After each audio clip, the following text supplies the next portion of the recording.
How's it going, everybody? This is the wild child, Connor Hopkins, the handsome coyote in Those Damn Coyotes. And you are listening to the Sit Down Marks podcast with DB, Primo, and AJ.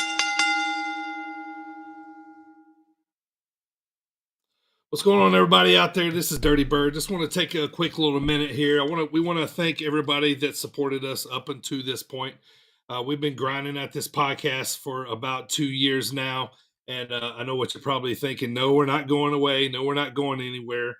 As of now, we're going to keep plugging this thing, but we're going to be switching things up here a little bit. We're going to be a monthly podcast now instead of a weekly podcast. As they say, the times they are a changing, and one thing's for sure is they are going to change. So busy lifestyles, things going on in all our lives, but we wanted to keep at it.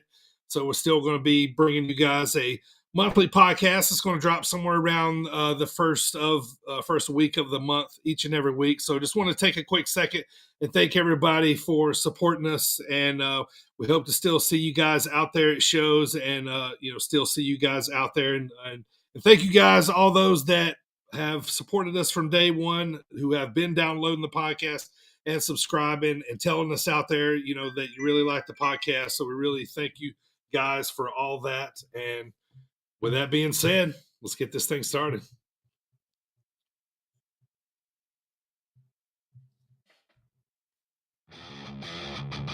Hey, yo. If I can be serious for a minute. Oh, yeah! Acknowledge me.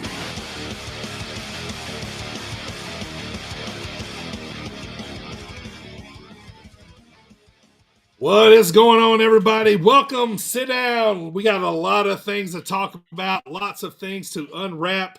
Some of us are pissed, some of us are mad, so we got a lot of things to talk about. But welcome to episode number 112 of the Sit Down Marks podcast. Thank you guys all for tuning in. This is our first monthly episode, as some things have changed. We have added a full-time Mark to the roster. If you listen to the podcast, then you know who it is.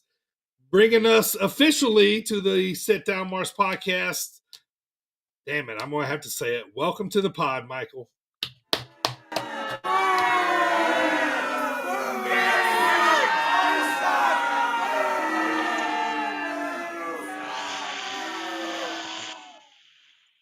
Well, hey there, everybody. I know what you're thinking, that, they finally added me and my truthful takes on professional wrestling and the modern state of the business, because they just couldn't take the fact that they were lying to themselves for just years now about how stuff is good when it's not. And I'm going to tell you the truth, you bastards. And I'm going to heal it up on that guy. He's above me. Well, turn your mic down when you do it. Dang, No. you let a guy officially on the podcast, and he just starts burying you, man. Like, come on, Michael. I had a rough wrestling weekend, man. You got to be easy on me today, man. Oh man, we all had a rough wrestling weekend. Come on. I had a conflicting one. Yeah, it was weird, but yeah, thanks for including me full time, man. I love it. I love being here, and I look forward to it. You can still boo me every time if you want to. I'm okay. Oh, of course. That'll never change. Yeah.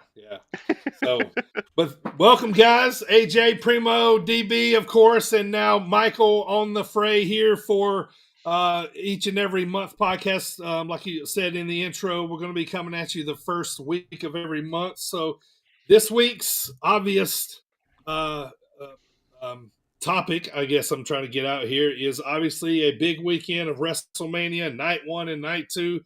Let's jump right into it, man. So, let's talk about Miz and Snoop as your official host. Kind of cheesy, maybe a funny, a little. But what'd you guys think about the Snoop Miz combo? Let's see. Miz is good. Miz is fine. He's made for stuff like that, right?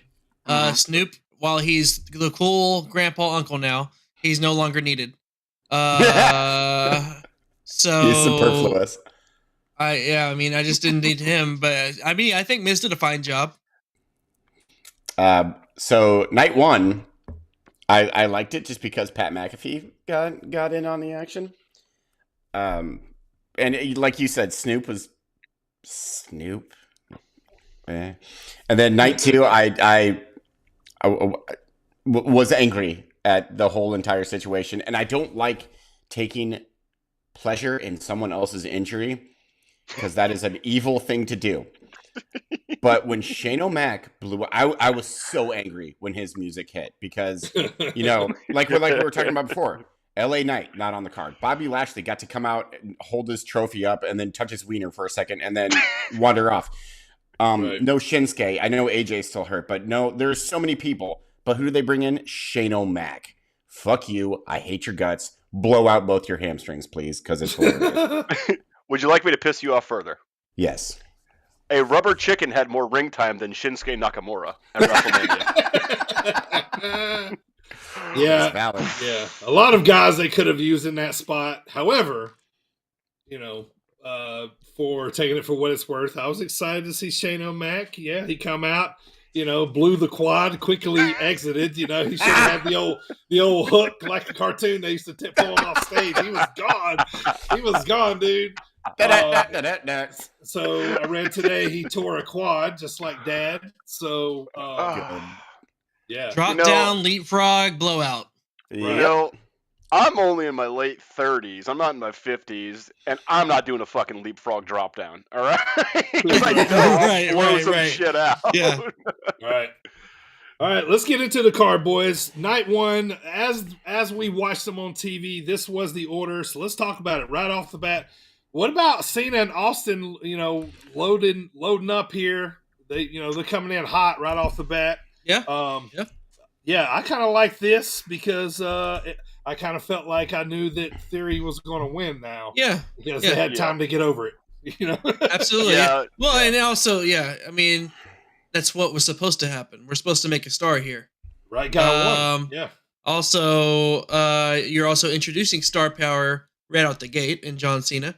So yeah, that was fair opener and fair match. It was what I expected it to be.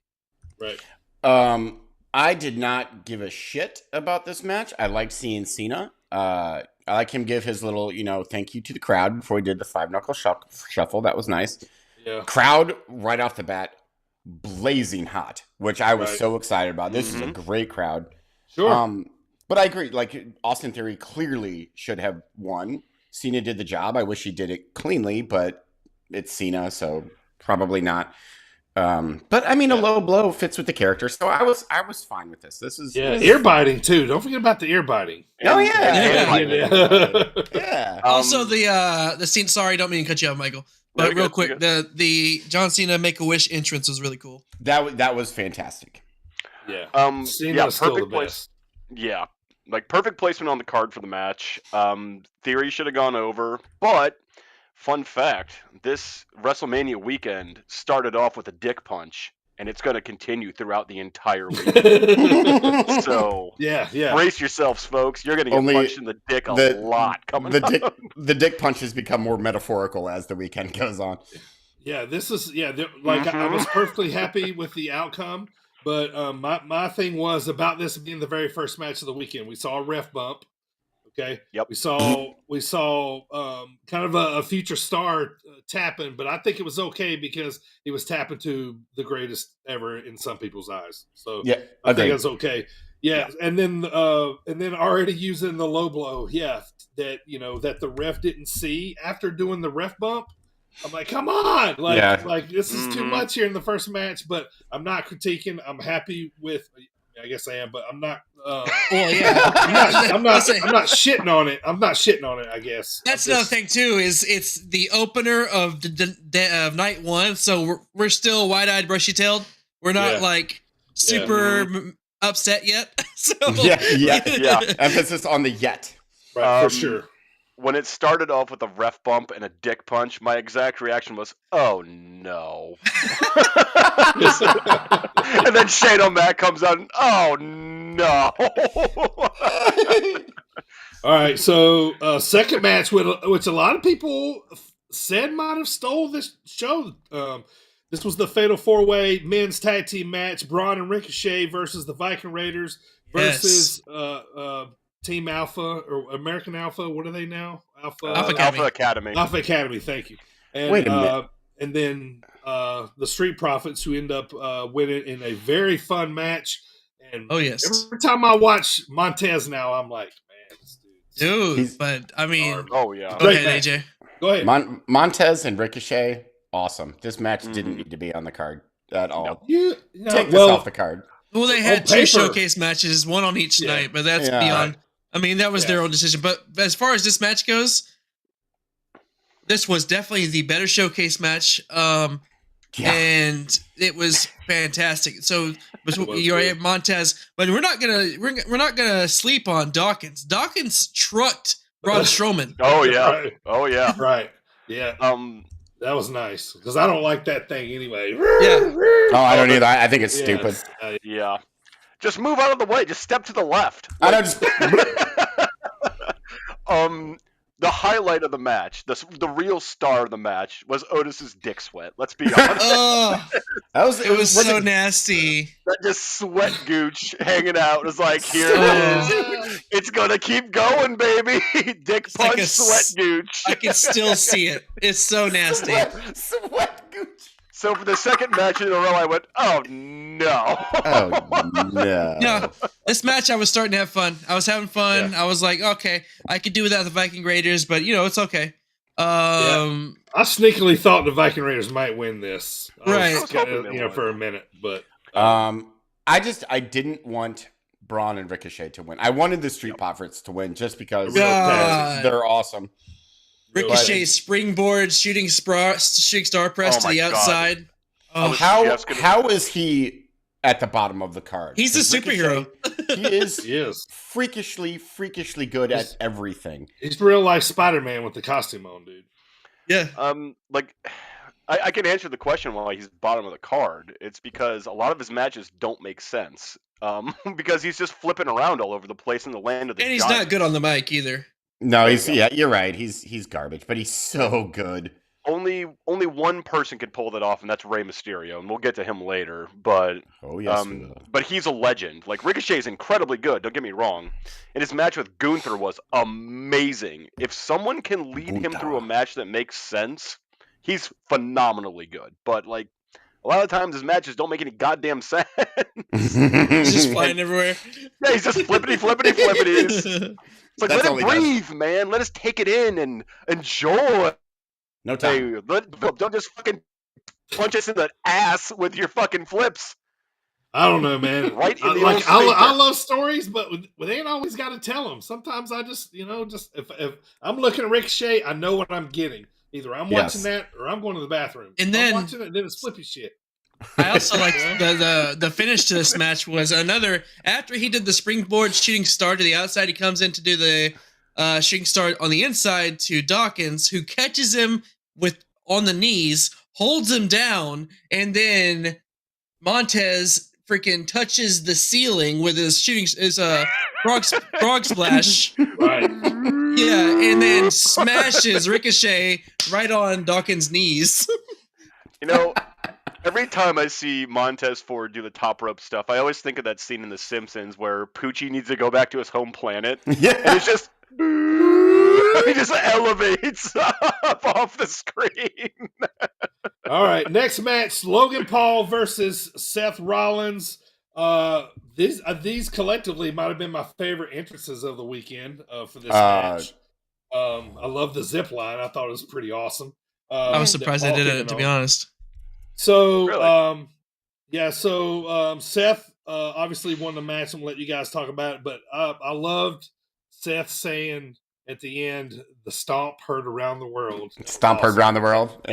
Yeah, when he faced him out. What do you guys think of the match? Go ahead. So, okay, we're going to get into entrances as a whole, but Seth Rollins' entrance, like with the conductor, that was amazing. I loved it. His fucking like chewed bubblegum puffy dress outfit that he came out in. The Jeff Jarrett chess piece. The Jeff Jarrett the old style one. Seth Rollins to this point just owned WrestleMania. and it was fucking awesome. The match itself, everyone obviously hates Logan Paul, but you can't deny that he's disgustingly good in the ring. Yeah. And don't forget, he blew his knee out at Saudi. Yeah, that was what, Yeah. 6 months ago? Like, Yeah. So this match was, I'm gonna say this a lot. So actually, I'm just gonna say this right now. The good stuff on this card, both nights, the good stuff was brilliant. The bad stuff was bad. But this is one of the good things. Like, I love this match. I love Seth Rollins. I liked Logan Paul. I love the entrances. The zip line, I was like, whatever. But the conductor gave me, like, I got, like, childhood goosebumps. I was like, oh, that's so fucking cool. He's conducting the crowd like they're his puppets. Right. Like, they knew what to do. It was awesome. Yeah. So it was smart. How much? Go ahead, Go bro. No, I'm done. So the thing about this one, and no one ever wants to admit this about Logan Paul, he's a perfect wrestling heel. He's perfect at it. He's incredibly athletic. He's great in the ring, and he lives his gimmick. So he is a great wrestling heel. Like, maybe one of the better ones in the actual entire business right now. Well, he's not in the business anymore. He's done now. His contract's up. I'm sure he'll get resigned. Yeah. I mean, if Triple H is gonna be putting money on it, but this match was good. It made sense. I thought it was a little too competitive for someone of Seth Rollins' caliber versus Logan Paul's experience level. I thought that Logan Paul got way more heat than he should have. I thought Rollins should have shined more, but yeah, like it's a weird dynamic to tell where Seth Rollins is on the ropes to someone who has what, 4 matches now? 4. Does he have any wins? Does he have a singles win? I don't think he has a singles win. Ooh. But anyway, like he's still really good. Anyway. Yeah, but that's the only He's a critique I have natural. of this one. That's Yeah. right. He's very good at it, and you can tell he obviously loves professional wrestling. So he's very good. I'd like to see more of him as a heel. Like, he's a great heel. What you got, Primo? How much money do you think that Logan Paul had to give the WWE to basically talk them into letting him do that stunt with the zip line? Yes. After Owen. Yeah. Oh yeah. I didn't even think about those comparisons, but yeah, the insurance on that one. And you notice spot they was also didn't go over the ring. So no, they did not. No, they did not. Also, interference in this match by a giant dancing drink. Couldn't have telegraphed that one a little bit more, obviously. No shit. Yeah. but it was. See, KSI was there, obviously. Logan Paul's old rival, now business partner. But, there it is. That was going to be my next question. Who the fuck is KSI? They actually boxed once. As another YouTube sensation. They're old rivals. Yeah. Okay. Now they're business partner. He's his business partner in Prime Drink. Okay.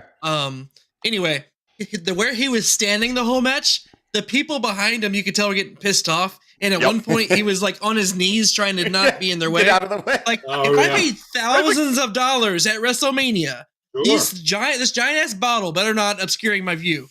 Sure. Like some knob in a fucking bottle. Or a cinnamon toast crunch. Oh my I was going to talk about that. God damn it. That's a whole nother thing. All of the fucking ads anyway is annoying. Yeah, that was. But back to this match. I liked when he pulled the Prime bottle and Logan jumped on that instead. Yeah, that was cool. You got to trust. I mean, Seth is one of the people you would trust to do that spot. Absolutely. So, yeah, obviously, if Seth wouldn't have won, I would have been furious. But, yeah, me too. Yeah. I did notice that at some point, clearly, someone said Logan Paul is not taking that fucking buckle bomb. Because that's one of the few times I have not seen Rollins use the buckle bomb in a match. I wish he would retire it. I fucking hate that move. I hate it so much. It's one of the most horrifying moves I've ever seen for no fucking reason. Yeah, I don't like it. Until we get to a match on the night 2, I'm going to talk about something that I was just like, no, absolutely not. But yeah, interference on this one. All right, next up was Damage Control versus Becky, Trish, and Lita. Becky pins Bailey on a manhandle slam from the second rope to get the win for the good girls. Anybody watch this? I watched it, and my God, maybe I'm looking at this through rose-tinted glasses. You guys can back me up on this. Has Lita always been that bad, or is she just lost a ton of steps? I think she's lost. She's just slow, man. And it's like she's thinking about it again. You know what I mean? Like I've said that for a while about her. Whenever Lita was in the ring, it was a brand new indie wrestler in her first match. Everything was so. I hated this match. Like the bad stuff that I was talking about. This is the bad stuff that I was talking about. This was abysmal. Absolutely abysmal. I hated it. Had my mom tell me how the finish was because I was making food. Like awesome. even with Lita, like I think she is like a black hole right now. Where like even like Sky and Dakota were just missing like kicks and punches by a fucking mile and a half. Yeah, it was bad. It was. Yeah, and this was the first time now this happened more in the show, but I heard them talking to each other a lot. Yep. Yeah. You know what I mean? The mics were around the mics. So, all right, let's move on. Let's talk about Rey Mysterio versus Dominic. Rey gets the revenge on Dominic. Lots of shenanigans. The Mysterio family's involved. LWO is involved, who's returned. Judgment Day. And then Bad Bunny ended up being a part of the finish when he took away a chain from Dom. And so I think that's probably Dom versus Bad Bunny in Puerto Rico, maybe, or something. Is that what we're setting up here? But as far as the match goes, it's side of the Cinemoji. Let's talk the Cinemoji that was outside the ring. A big blow off between father and son, and we're going to promote cereal. Yeah, there's a fucking dancing. I could have gotten over the mascot if they would have done away with all of the purple screens everywhere. It was just and no, but back to the match itself. I'm cool with the match. Rey Mysterio is one of my favorites of all time. I was super happy he got his flowers this weekend. Yeah. And it was cool. I mean, it is what it is. I was happy either way, whether Dom won or Ray won. I'm actually surprised they had Ray win. But yeah, it was cool. I was cool with it. But besides all the Cinnamon Toast Crunch and advertisement shit, it's annoying. I don't get that. Like, what is going on? This isn't, right. Oh my God. How pissed would you be if who makes Cinnamon Toast Crunch? Like fucking General Mills or some shit? Who cares? Yeah. How pissed would you be? It's like, you know what I want to associate this happy looking cereal with? A blood feud between a father and son. Father and a son?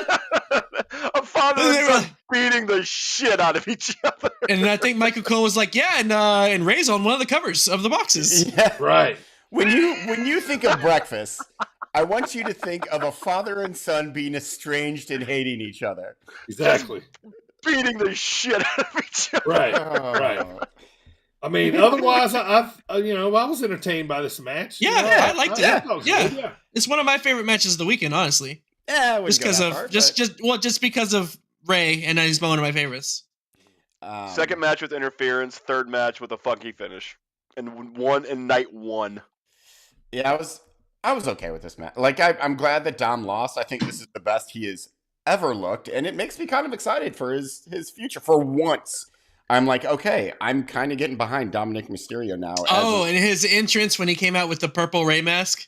That was cool. Although the whole cops thing I thought was funny because obviously no one's buying it. Like, I think it's hilarious. Yeah, the cops were four indie wrestlers. I can name three of them. Detective Dan Barry was if you can watch the TV, he was on the left. Frontman Jossie was on the right. Connor Braxton was behind in the back there, and then the other guy was another guy I think from Iowa. So, I was popping at that. I was like, "This is awesome! They're getting some extra work on Mania. Like, how cool is that, right?" Yeah, that's pretty cool. All right, let's move on to the next one. Which I'll be honest now. Yes, I'm biased, but I will say this is probably my favorite match of the weekend. Rhea finally won the women's SmackDown title from Charlotte.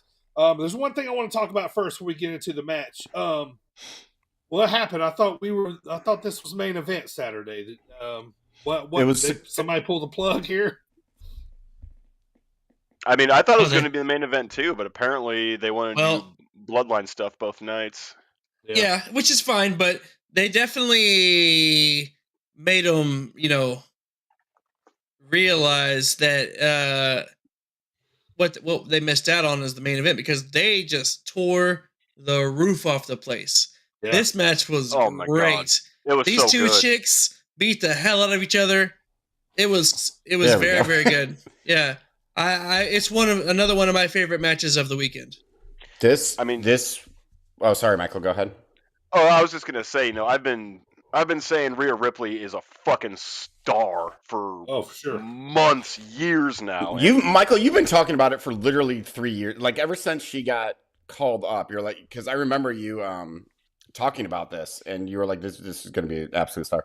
And yeah. Oh yeah, she's a star. She's already a star, and she just proved it. Like her and Charlotte did such a good damn job. Like it was amazing. It was an amazing match, and honestly, I thought match of the card. So both nights. Yeah. This match was utterly This is instant classic match. Yeah, it was. Charlotte was brilliant. Rhea was brilliant. I love that the crowd, again, white hot still, got behind Rhea. Like they wanted Rhea. So now I think WWE might have a little bit of a problem on their hands. Like, what do you do with Rhea as the champ now? Like, do you make her like cool anti-hero, or do you keep her super heel? Like, I don't know, but it's a good problem to have. But the match itself was everything that I wanted in a championship match. It was so good. I can't sing its praises enough. Yep. Yeah, this is definitely one of the only must-see matches on both nights. It was so good. Yeah, I thought it was perfectly well laid out. And we had one good women's championship match. That's what matters. Oh, we'll get to that. We'll get to Miss Belair. We'll get there. We'll get there. All right, so moving on, we had an impromptu, unannounced match of you guys probably popped big time. I was probably going to fix another sandwich, but Pat McAfee just does that for me. I love Pat McAfee. So I do too, but just not in wrestling. I love him too, just not in wrestling. Yeah, I like him everywhere else, just not in wrestling. But But anyway, Pat wins by doing like a punt kick or something like that on the Miz. Mm-hmm. This was Miz's first alleged impromptu match. The second one went astray with Shane O'Mac. But what you got to say about Miz? So I knew immediately that he was about to wrestle because he had his fucking wrestling boots on. Yeah, he had his boots on. The suit. So I was like, oh, so somebody's about to come out. But then when I'm thinking, surely this is the spot where LA Knight gets his moment. That's why I'm like, sure, I like Pat McAfee. I even like Shane McMahon. But none of that had to happen when there were people that should have been on this card. Yep. I mean, as much as I like Pat McAfee too, I was still like Bobby Lashley. Get him out. Especially in retrospect. Like hindsight, yes. Golly, man. I'm a little angrier about it after the fact than during it. If that makes sense. I was cool. Like, cool Pat McAfee. But then I was just like, well, this could have been so much better. Sure. Yeah. Yeah. I like Pat McAfee generally, but you're absolutely right about that. Like, where's Shinsuke? Where's Bobby? Where's LA Knight? Why is it just? Why does the Miz just have to keep getting beat in impromptu matches? And what does that add to the card exactly? That poor guy. Like, he works his ass off for this company forever. It's just like the safest dude. And he's just like, I'm just going to lose all the time now. What's the point of LA Knight having promo after promo every week leading up to Mania saying you can't have Mania in LA without LA Knight, and then him not even being there? And then he's not even there. But he was in the Battle Royale on Friday night. Oh, fuck that fucking nonsense. All right, let's get to the main event, boys, for Saturday night. Kevin and Sammy versus the Usos for the undisputed tag team titles. We all were pumped to see this match finally come out.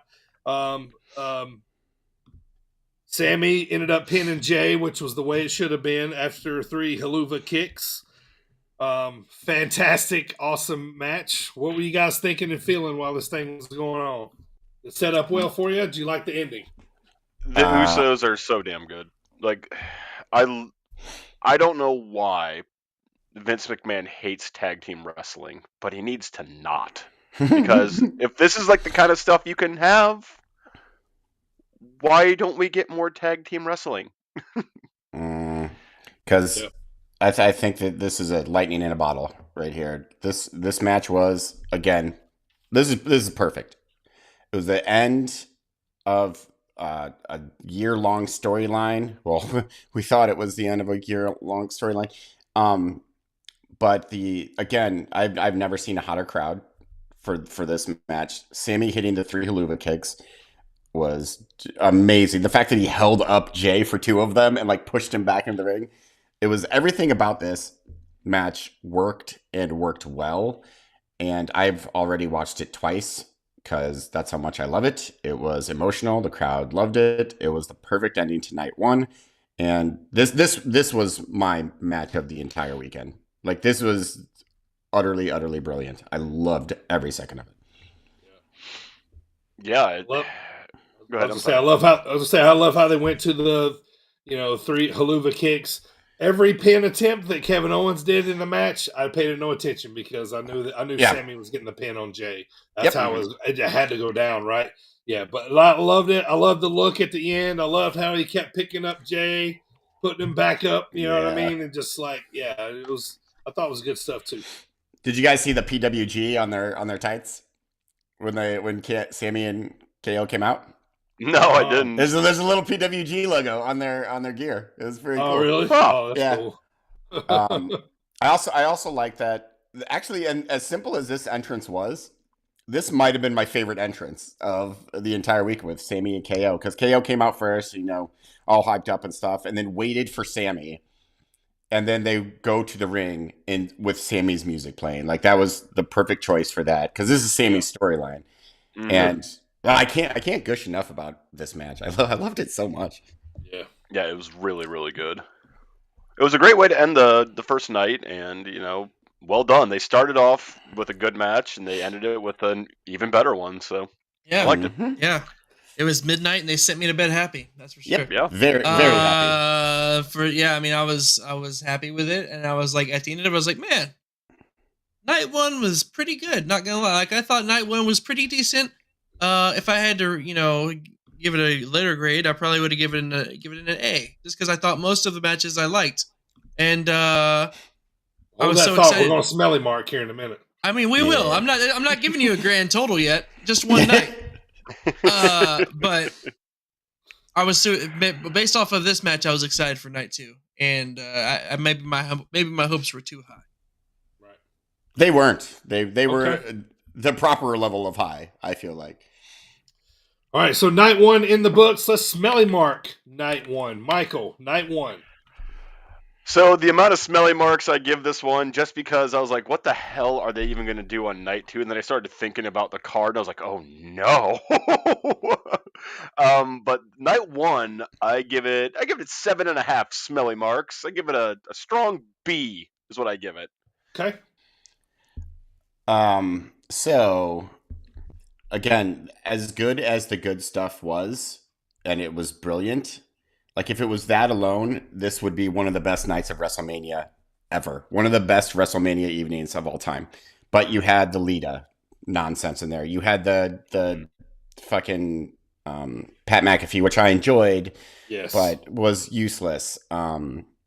So it would be higher. So I'm going to go 8.5. Because the good stuff was that good that it kind of negates all the mediocre to bad stuff. And a lot of the bad stuff was just comical, like the Cinnamon Toast Crunch shit and the, like, starting off with a dick punch and gooch sweat. Like, Primo, where you at for night 1? So I forgot to mention earlier for the Rey Mysterio match that another thing that not only made me laugh, but I thought was pretty hilarious. Like, I just loved it. was Rey Mysterio taking his belt off and whipping his son's ass, literally.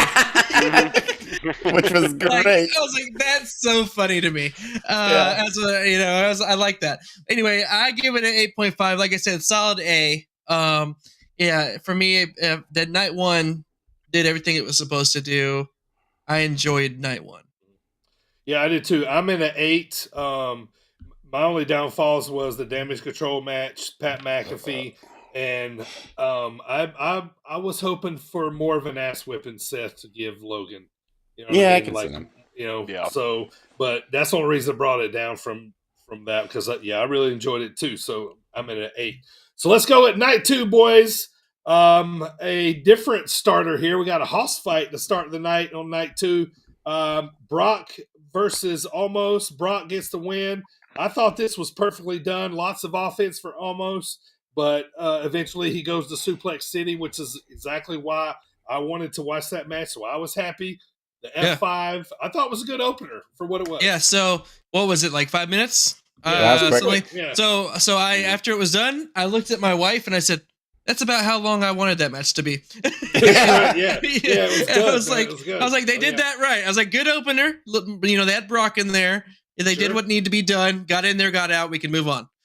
There's something that I did like about this match. And first of all, it didn't need to exist. Like, this is another one that have it on Raw. I don't give a fuck about this. Sure. But that being said, Brock sold for Almost. Oh, yeah. He really did. He made him look better than I thought that he was going to. He had his working boots on.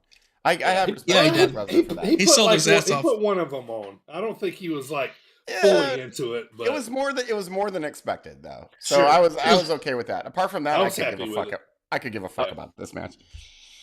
Yeah, a throwaway match, a good placement on the card yet again. This is how you jerk the curtain on day 2. What? I was totally expecting you to just poop all over that. Give me a second. Give me a second. Yeah. Give it time. Okay, let's talk about this one now. Okay. Brock Not too Lesnar long, clearly. it's the opener. Brock Lesnar clearly got paid a shit ton of money to sell for Omos or Omos or whatever. I actually couldn't stop laughing at the post match when Omos just Road Warrior sold the F5. Just boop. Yeah. And he's outside the ring like, I almost had you this close. It's like, dude, You didn't. welcome to like how losing happens. You don't just like, oh. It's like, no, you Right. lost, dude. It's like it's all of it. It's an absolute. So, yeah, Lesnar clearly, Omos doesn't know how to take a German suplex or go up for it. So like he just kind of like fell backward. I mean, he's so big. How many times has he been thrown around? I mean, that's the thing is like he's big, but he's proportional. So jump into the suplex. That's what you're supposed to do.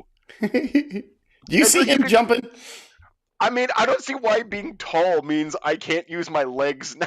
I feel like if that man jumps, I can't even slide a piece of paper under his foot. I don't feel like he actually goes down when he jumps. I'm like tall, Kane so I can't use my legs. Kane and the Undertaker did top rope shit. And like Omos is like, I am useless. Yeah, but I mean, Undertaker. Braun jumped off the top rope. Yeah, Braun jumped off the top rope, and plus, Undertaker is a generational talent. Like, I mean, Kane is there, which is fine. The dude walked old school on the top rope. Like, you're telling me a man that size, Omos can be like, I no jump. It's no happening. Why does he talk like that? I don't know. That's what he talks like. I doubt he sounds like that in real life. That's what he talks like on promos and when he's like in the ring talking. But like, I doubt he sounds like that in real life. He's like, I cannot stand his entrance gear. The thing he puts on his head. Oh yeah, I don't like it either. Yeah. I don't like that very much. What is that weird tank top he wears? It's like a circle, then it goes like down like this. Yeah. So we get it. None of us like Omos. Right. Yeah. I was hoping Brock Lesnar would just beat the piss out of him and move on. Second match of night 2, Ronda and Shayna beat Liv and Raquel, Natalya and Shotzi, and Chelsea and Sonya Deville by Ronda's armbar and making Shotzi tap out. Anybody like anything about this match? Nope, this is bad. I peed multiple times. I was actually hoping it would have been faster. This was the like I said, I like the men's showcase match a lot better. I did give this one a chance. I watched them both. Raquel looks good. And if you look at these 4 teams, and it's obvious that Shayna and Ronda are gonna win. Like, come on, they are real badass ladies. Like, it's gonna happen. Right. I love Shayna Baszler, and I will make no secret about that. She's like my all-time favorite in active women's wrestlers right now, other than Rhea Ripley. I would love to see that matchup. The fact that Shayna Baszler keeps getting stuffed in these bullshit tag team matches, it's like, that woman's a fucking star. Use her. They're like, sorry, Michael, you're very wrong on this one. Shayna is not a star. Yeah, she's a great wrestler, but that's it. She don't come off charismatic wise. Her promos, I feel like, are always kind of fighter based. You know what I mean? Like I don't know. She just. I mean, she is a fighter. Not going to get over. She's not. I know, but she's not going to get over in no big market. You know what I mean? I mean, I don't know. The UFC just bought the WWE, so. Oh yeah, they did. Sure. But I here's just don't see anything happening with her ever. And I agree with you, but I mean, if you make her like a heel, like top heel, she's got top heel potential written all over her. In a faction. Yeah, I don't think she can do it on her own. By herself, no. By herself, no. Faction, yes. She could be an enforcer in a faction or something like that, or like a hitman, for lack of better terms. I don't know, but let's move on from women's match. Let's go to a real barn burner slugfest. Gunther retained the IC title versus Sheamus and Drew McIntyre. Man, did they beat the fuck out of each other. But Gunther won after a powerbomb with the pin on Drew McIntyre. So as good as Sammy and KO and the Usos were on night 1, this is how good this was on night 2. This match was unbelievable. One of my favorite things about this was that Michael Cole could not help himself but to stand up and watch this. It was so good. His voice got so high pitched during this a lot. Yeah, this was one of the only matches during it you had no idea who was going to take it. Yeah, it could have been anyone. I was rooting for Sheamus the entire time. So was I. The crowd. Same here. It's weird. It's weird to think that WWE had 3 instant classics on one pay-per-view. That's bizarre. But sorry, Michael, go ahead. Yeah, Gunther's fucking awesome. He's fucking so awesome. Good. He's so good. God damn, he's so good. I know. Sheamus is, how to put this? This current version of Sheamus, it's very similar to his older versions of like the character, but like it's amazing. He's so good. I hate the Brawling Brutes. I think they're useless. I think Sheamus is a single. Like, I don't think he needs a faction. And then Drew McIntyre, obviously, I think he's decent, but between those 3, this is weird saying Drew McIntyre is the weakest link, but he's the weakest link of all of them. Absolutely. Yeah, Gunther's a goddamn. Just keep that IC belt on him forever, just forever. Right. I think they're going to, because why would they take it off him at this point? I mean, unless it's for heavyweight title plans, leave it on him. Leave it on him until you're ready to go bigger things with him. But yeah, I love this match, man. This was like I wanted to see all 3 of these guys' chests, with an hour after the match, just to see how all welded up and everything, man. This was very well done, man. You got 3 big hosses here. They kind of all wrestle stiff, and heavy, and they do such a good. They're just pros. Well, yeah, before the match and all leading up to this, like, look, we know what we do. Let's go out there and beat the piss out of each other. Like, that's the kind of fight they enjoy. So they went out there and they did that, and then it was great. I loved it. Yep. Yeah. A+. There's only one thing about this match that was like kind of irking me, and that was Titus O'Neil would not shut the fuck up. Right. Like, I he forgot said, about call him. the police like 12 times in a row. He said, I was no, like, thank you. Call the police. oh, Yeah. shut up, dude. I forgot Like, about him. I forgot about him on night 1 too. I did too. Well, I think that's good that we forgot about him because I don't even remember what match he was on night 1. But anyway, All right. So match number 4 of night number 2. Let's argue here a little bit. Bianca retains the Raw Women's title versus Asuka.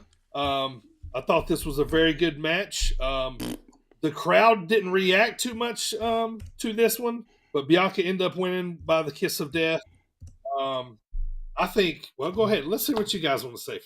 so Can I go first? I already know that. Well, yeah, go ahead. Yeah. I just want to get this out here because Yeah, if I don't mention it, I'm gonna die.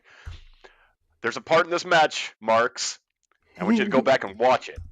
Asuka's on the mat. Bianca hits a stomp on the belly welly, and her exact reaction is whack.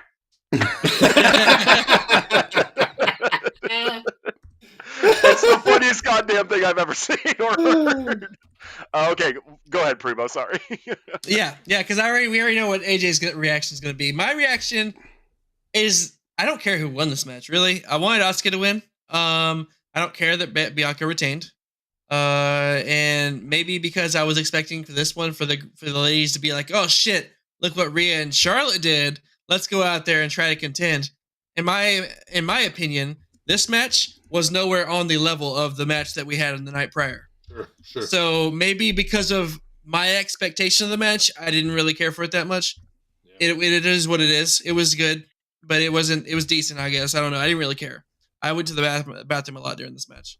But yeah, I didn't care who won. I did want Asuka to win just because I like Asuka, but I'm fine with Bianca retaining. They have taken the Empress of Tomorrow character, this unstoppable, no one can expect anything from her monster, and just beaten her to dust. Like, she loses. I hated this match.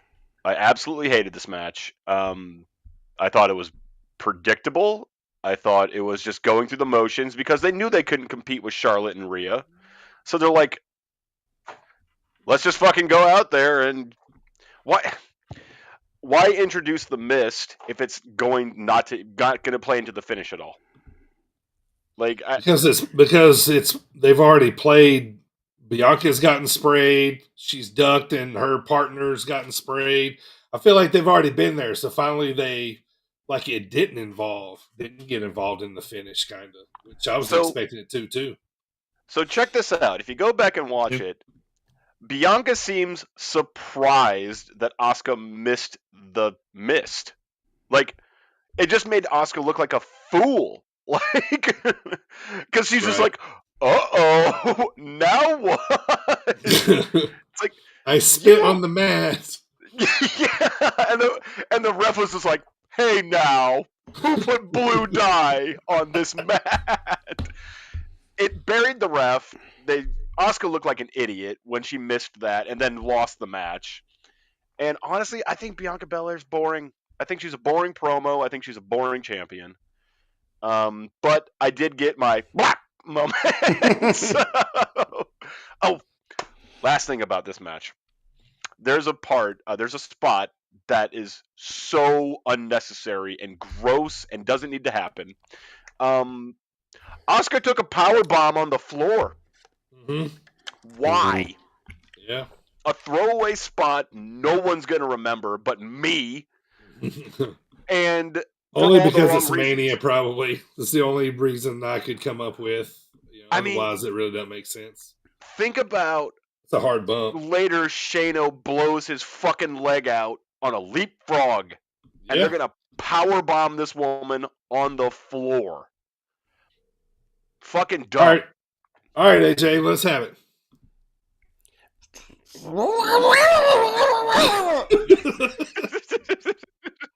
I love how you closed your fist and like. I despise this match with every fiber of my being. Asuka's like my favorite of all time. Bianca Belair, I think, is horrendously awful, and I hate her. Now I hate her even more. Now they're keeping the title on her. Asuka, like I saw they were like, oh no, now Asuka's gonna go evil and blah blah. And it's like, no, fuck you, Bianca Belair. She sucks. I don't understand why everyone likes her. Yeah, she can lift things over her head. She has a really long ponytail. Cool. She is horrendously bad, and I hate her guts. Her theme song is stupid. Her look is stupid. Her promos suck. She's been the champ for like 180 years now. I hate her. I hate everything about this match. I hate it. I hate it. I hate it. I hate it. I hate it. I hate it. All right. What about? I agree. You've already said something, Michael. What else you got?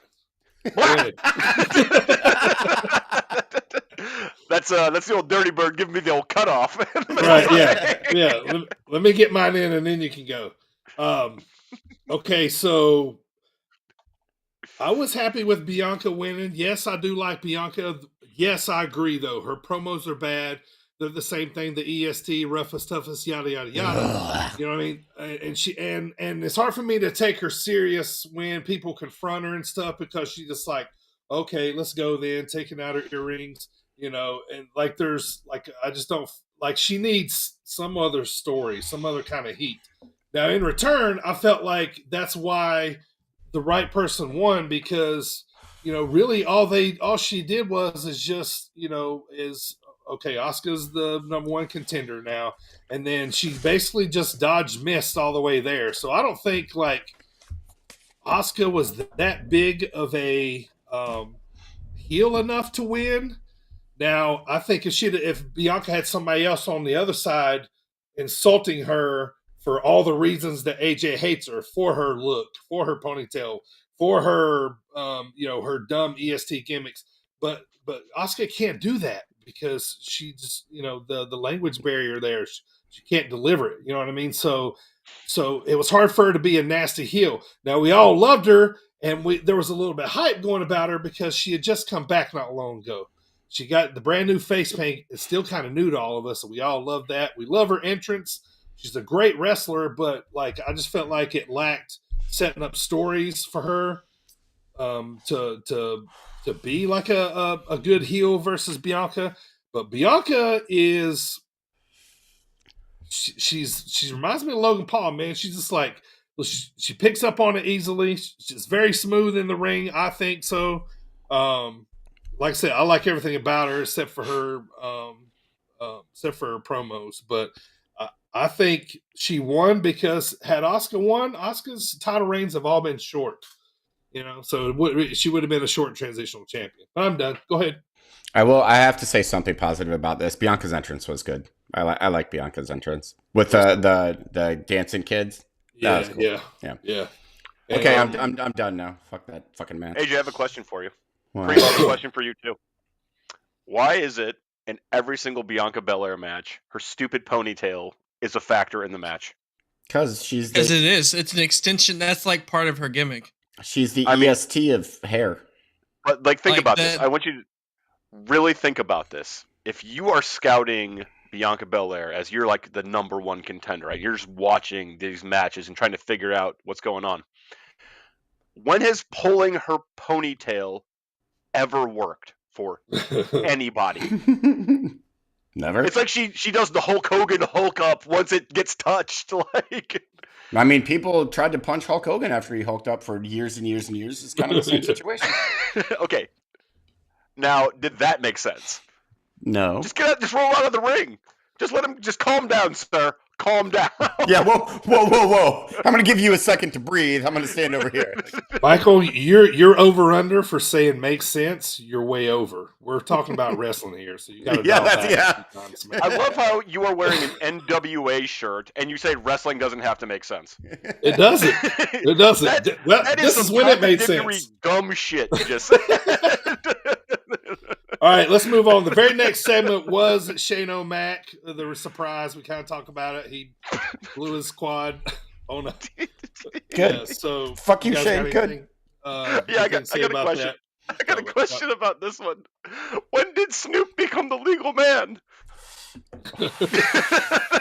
when they told him in his ear to go out there and do it. Yeah. They're like, hey, go take care of this.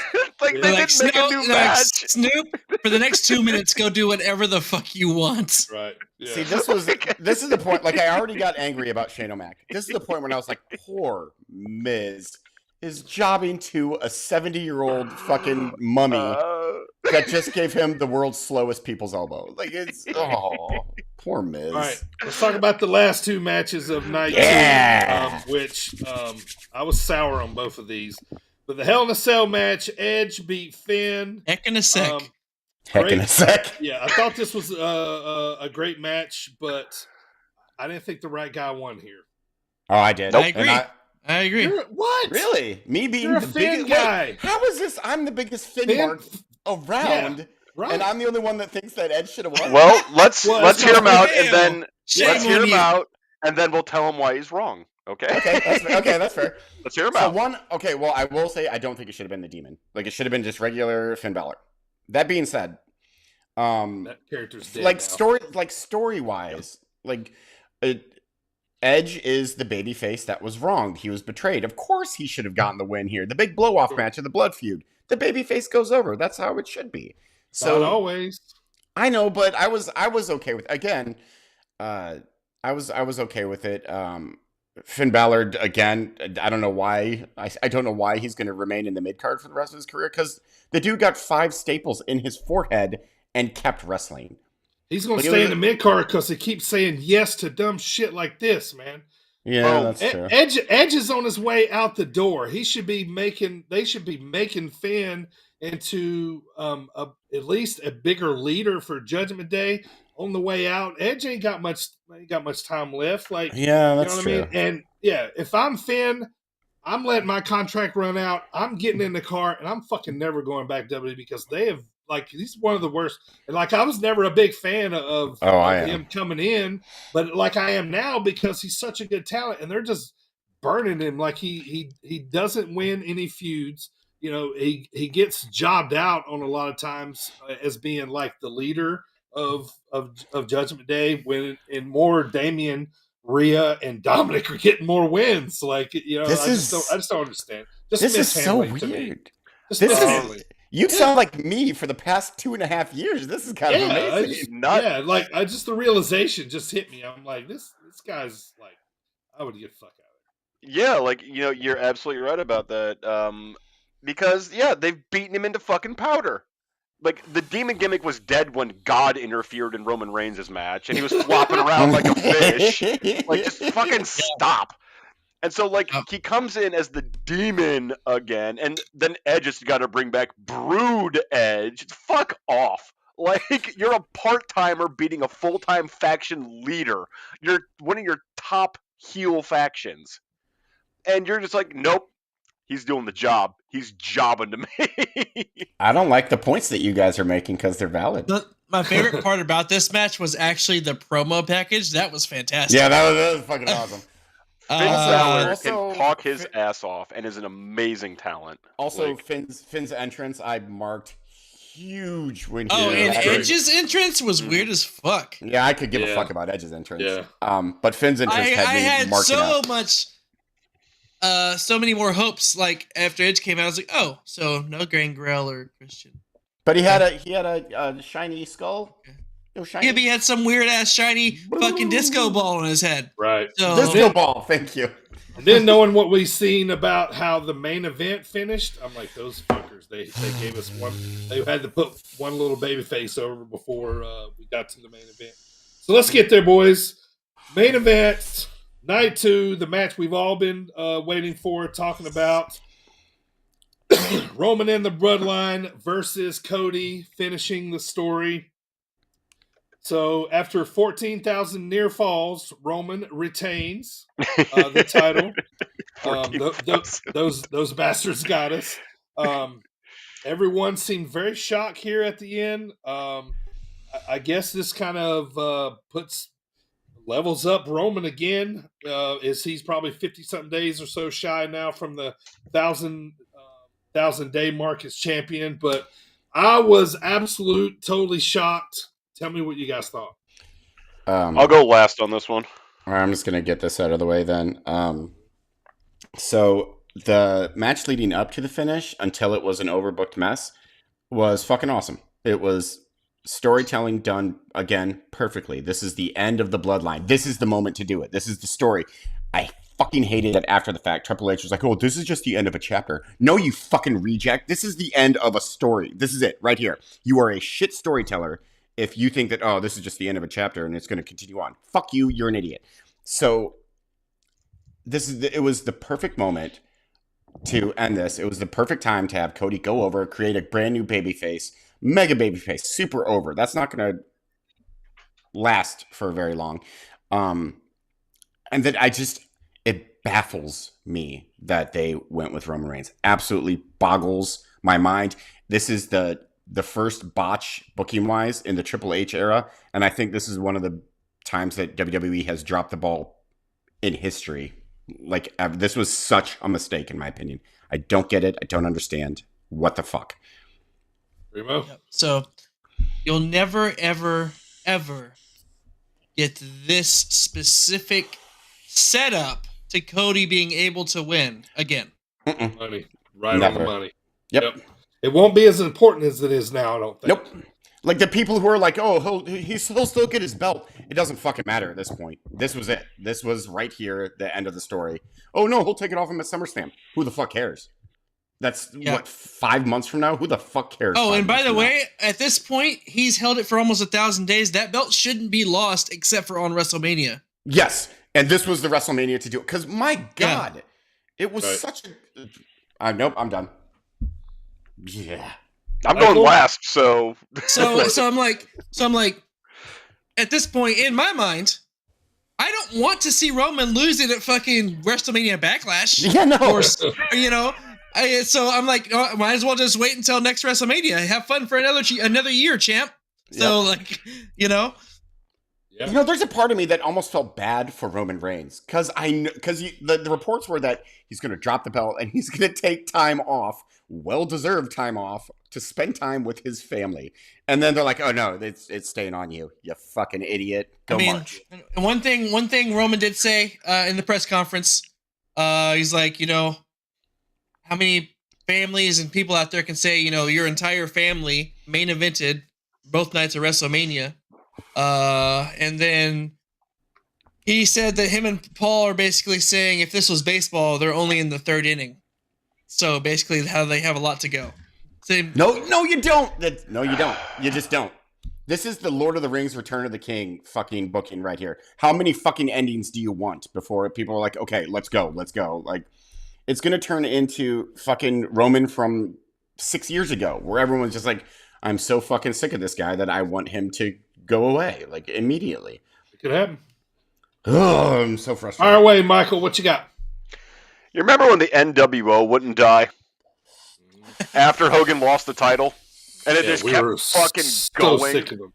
Yeah, different iterations, different leaders. Sure. This is going to be the bloodline. AJ's absolutely right. This is the complete place and time to end the story of the bloodline. You got Sammy got his revenge. You got Cody Rhodes starting to, be the champion, fulfill Dusty's legacy. What the fuck do you do with Cody Rhodes now? What the fuck do you do with him? Give him a rematch. So at Backlash. Yeah, give him a rematch in front of 15,000 media or 15,000 indifferent fans as opposed to a white hot 81,000 fan. Like, well, I think they're just going to start the story back over. I think they're just going to start Cody. They'll I'll start from the bottom. He's going to just start. If they decide to do it. I mean, I don't know. He comes out tonight on Monday Night Raw. How would you like to go 1-on-1 with the Great One more time at WrestleMania 40? Right. In Philadelphia. Yeah. Rock and Cena did it.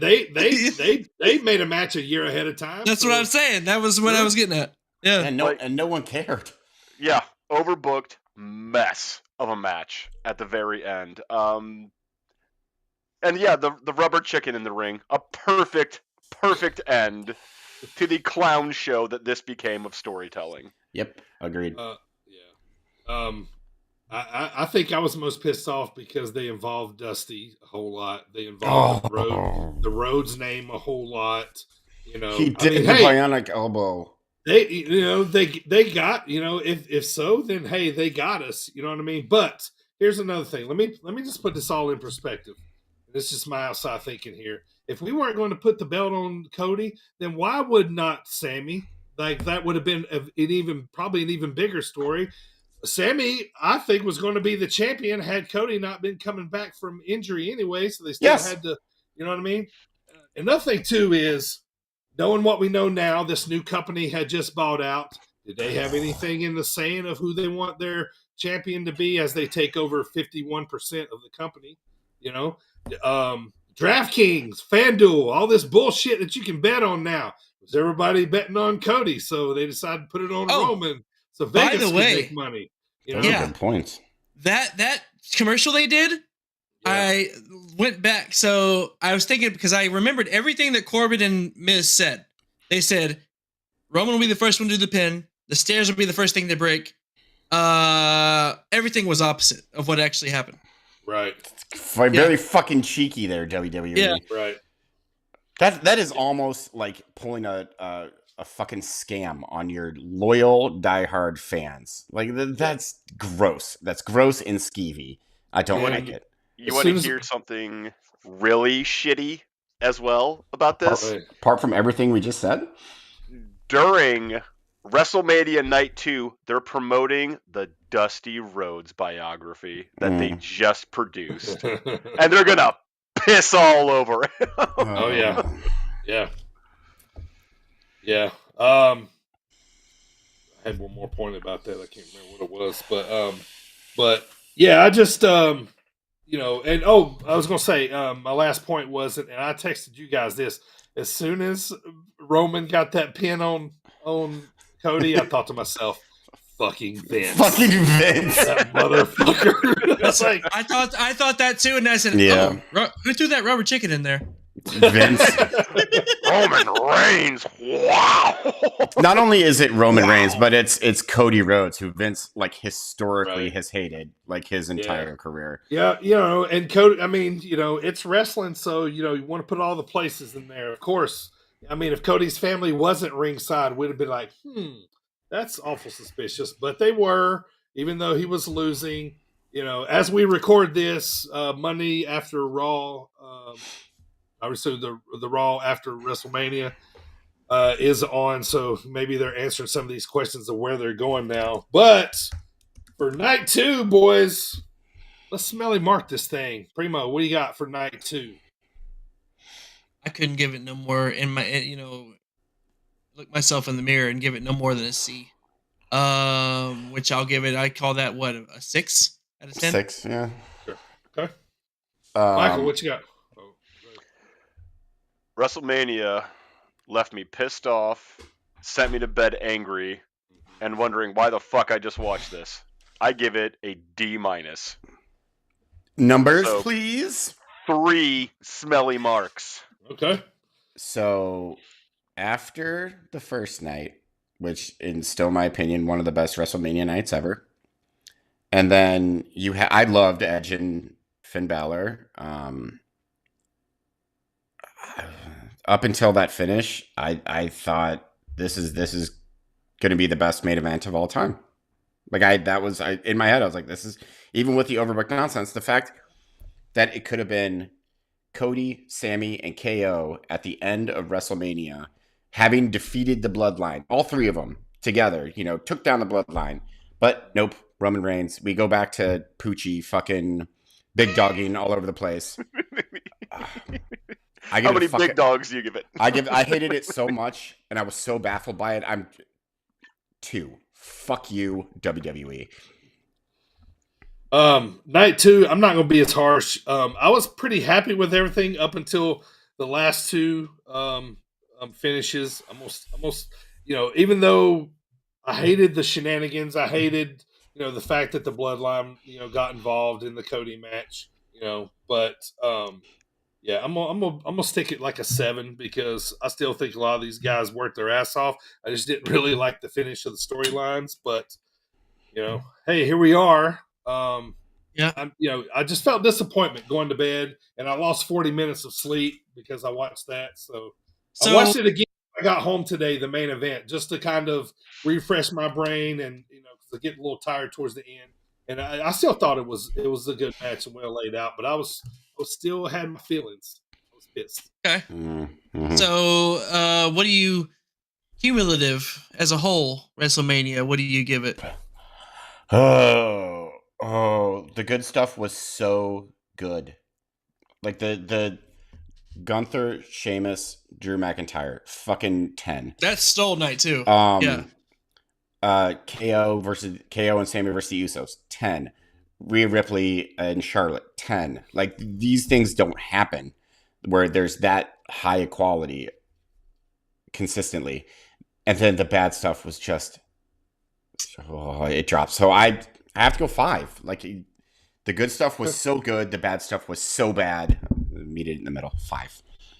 I'm gonna go 7.5, above average. No, along AJ's line of thinking, I liked less stuff than you did because I didn't think Edge going over made any sense. I'm completely with DB and Primo on this one. That's fair. So overall, like, just disappointed, really disappointed. So 4, because the bad stuff was so much worse than the good stuff being so good for me. I think we're all mad at the booking. Yes. Yeah, very much so. It's definitely souring. Yeah, so cumulative, I think I'll go with just in the middle of my scores with a 7. But for me, night 1 was great. I was really happy with night 1. Night 2, the only thing I really liked was the IC match. Also, it's just like, I'm not really counting Shane and Pat McAfee as surprises. Like, there wasn't much in the way of surprises. What the fuck is a little Uzi Vert? The kids listen to him on the TikTok. He looks like a fucking Who from Whoville. Like, that's what he looks like. So, well, Shane was pretty surprised when he came down from that leapfrog. How about that? Right. Oh shit, that's not supposed to happen. Yeah, no, I don't. It's just, I don't know. It was WrestleMania.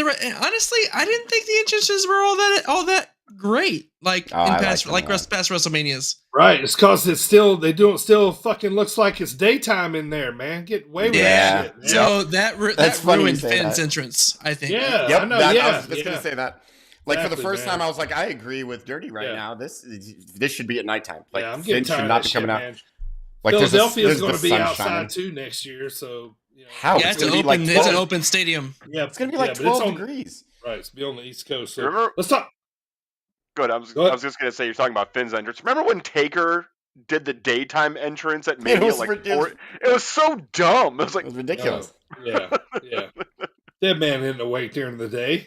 Yeah. All right, so let's talk about a few notes here, guys, before we go home. Just quick little excerpts from you. What do you guys think about Bryan Danielson's heel turn last week on AEW? Did you see that?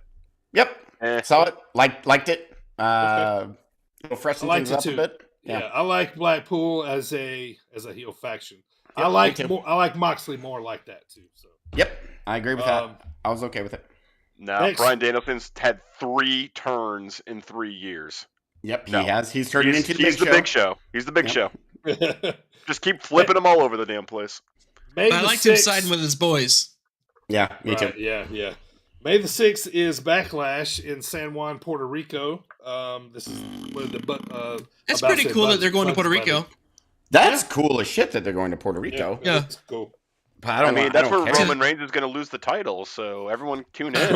Right. He's going to lose it to Dominic. Yeah, to Dominic Mysterio.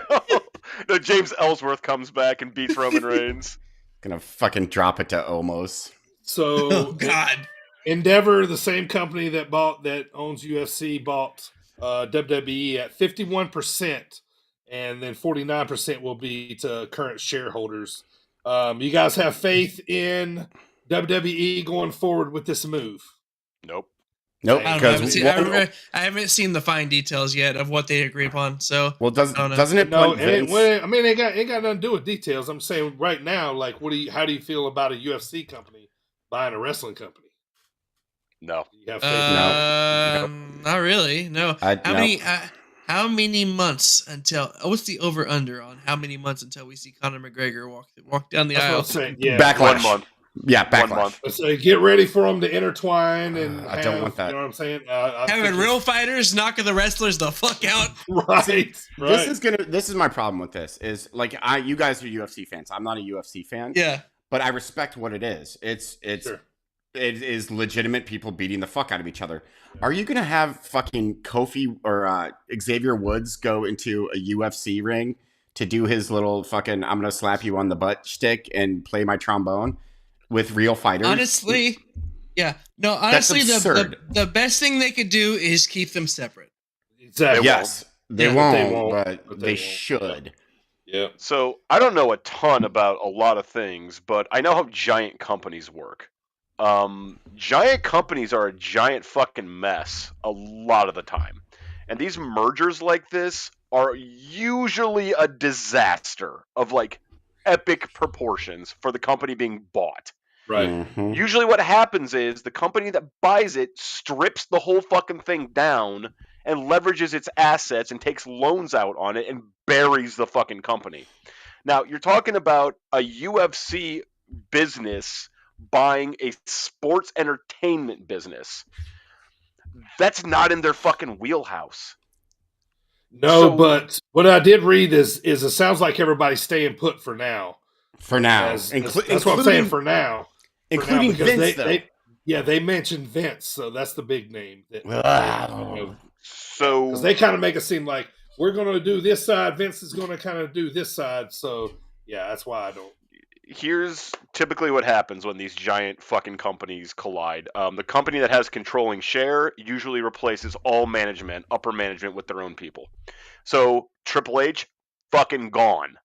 So who are they gonna get to book and write this thing? No offense to Tony Khan, but we've seen what happens when a major wrestling production is booked by someone who has no fucking experience. You get AEW. And the Well, put it this mess way, that is that they're company. going to lock down Vince or Triple. One of them are staying. They're not going to let both of them walk because that's their main figureheads. You know, unless they're going to let Tony Khan or what's Nick Khan. Nick Khan? Him doing it, but he's kind of Vince's guy. So I don't see him being like, "All right, screw you guys, you're out of here. We're going to run this thing from here." Like, I don't know, Dude, That it seems- happens. I'm not saying. saying it won't, but if it does, boy, AEW's gonna get a bunch of fans all of a sudden. They already will. I feel like. Oh, And Impact all of a sudden gets like, here's Finn Right. Balor on Impact. Say their Wrestling. roster sweet. triples. Right. By the way, Yeah. real quick. So, do you guys want a spoiler for Raw? I just was looking at some No, live coverage. no. Does I'm Roman about to lose watch the it. belt? I'm about to watch it right now. After No, this, we as don't soon want as no we get off. spoilers, and somebody listening Yeah. to this might not want a spoiler. All right, I won't. Yep. I won't say anything then. But you did make me Give me excited. a call later. I'm gonna watch it as soon as we hang up.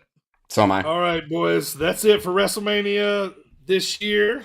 See you guys back here next month. Next year. around the first week of the month. AJ, Primo, and Michael, thank you guys. Woo! See you guys next Yes. week. AJ, Absolutely. Take us home, Daddy. Oh shit! Fucking Oh, I was. EST of Gooch Sweat.